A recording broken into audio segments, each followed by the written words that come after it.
Bonjour Olivier. Bonjour Valérie. Pour cette chronique Europe, on va parler de la Convention européenne des droits de l'homme. Alors en 2025, elle souffle ses 75 bougies.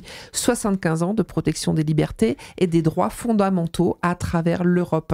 Olivier, vous avez choisi de revenir sur ce texte fondamental aujourd'hui. Pourquoi est-il si essentiel encore aujourd'hui ? Il est important de rappeler d'abord que la Convention européenne des droits de l'homme n'est pas née de rien. Elle trouve directement son inspiration dans la Déclaration universelle des droits de l'homme adoptée par l'Assemblée générale des Nations unies en 1948. Un texte visionnaire porté notamment par le juriste français René Cassin aux côtés d'Eleanor Roosevelt. Mais René Cassin, loin de se contenter de cette déclaration éthique, a compris qu'il fallait aller plus loin. Car celle-ci, bien qu'idéale, je parle de la Déclaration universelle des droits de l'homme, ne possédait aucune valeur contraignante. Avec la naissance du Conseil de l'Europe en 1949, René Cassin a voulu placer les droits de l'homme au cœur de cette nouvelle organisation européenne. Il a donc œuvré à la rédaction de la Convention européenne de sauvegarde des droits de l'homme et des libertés fondamentales, signée le 4 novembre 1950 à Rome. C'est le nom complet, on parle plutôt de Convention européenne des droits de l'homme dans le langage courant.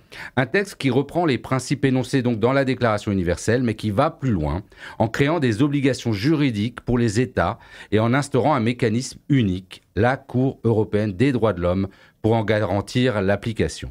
Alors justement, comment est-ce qu'elle fonctionne, la Cour européenne des droits de l'homme ? Alors le rôle de la Cour est simple mais crucial. Veiller à ce que les droits garantis par la Convention européenne des droits de l'homme soient respectés. Cela inclut des droits essentiels comme le droit à la vie, l'interdiction de la torture, l'interdiction de l'esclavage et du travail forcé, le respect de la vie privée et familiale, la liberté d'expression. Je vous invite d'ailleurs à consulter ce texte pour comprendre pleinement l'étendue de ces droits. Ce qui rend la Cour unique, c'est qu'elle est la seule en son genre au monde.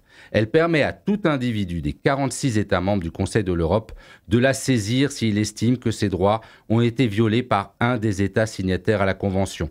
La seule condition, avoir épuisé toutes les voies de recours nationales avant de saisir la Cour. Il faut bien comprendre que c'est l'État qui est mis en cause.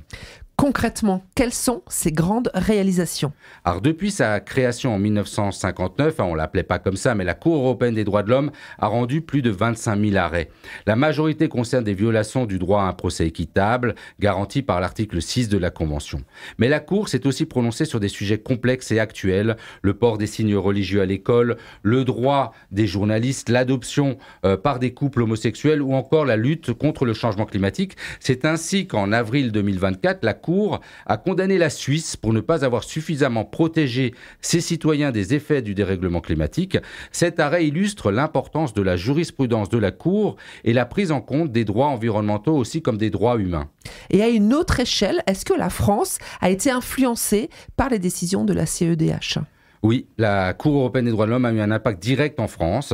Par exemple, ces décisions ont conduit à des réformes de la garde à vue qui ne prévoyaient pas jusqu'en 2011 l'assistance d'un avocat au cours des interrogatoires, avec notamment le risque d'aveu forcé ou de mauvaises conditions de traitement durant cette garde à vue.